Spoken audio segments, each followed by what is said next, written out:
নয়াদিল্লিতে উচ্চ পর্যায়ের একটি বৈঠক চলছিল, যেখানে মুখোমুখি বসেছিলেন দুই প্রতিবেশী দেশের প্রধানমন্ত্রী।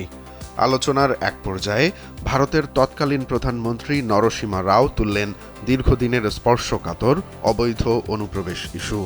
গুমোট সেই পরিবেশে মুহূর্তেই স্ফুলিঙ্গ ছড়ালো এক নারী নেত্রীর কণ্ঠে। বিন্দুমাত্র দ্বিধা না করে তিনি সোজাসুজি বলে উঠলেন, ভারতের বাঙালিরাও বাংলা বোঝেন, বাংলায় কথা বলেন, যার অর্থ এই নয় যে তারা সবাই বাংলাদেশী।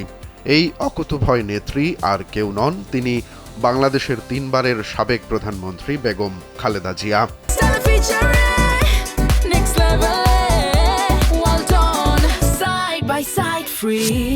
সম্প্রতি তার প্রয়াণের পর ভারতীয় গণমাধ্যমগুলোতে এখন অন্যতম আলোচনার বিষয় হয়ে দাঁড়িয়েছে তার রাজনৈতিক দিল্লি নীতি ও আধিপত্যবাদ বিরোধী অবস্থান।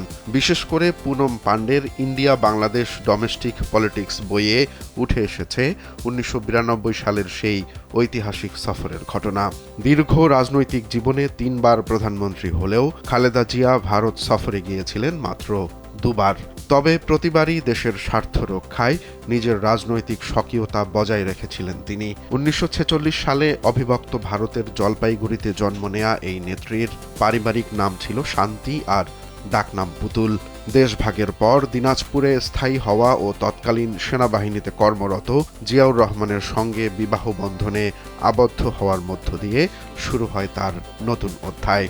জীবনের শেষ অবধি তিনি নিজের রাজনৈতিক অবস্থানে অটল ছিলেন, যা তাকে দক্ষিণ এশীয় রাজনীতিতে এক স্বতন্ত্র পরিচয়ে আসীন করেছে।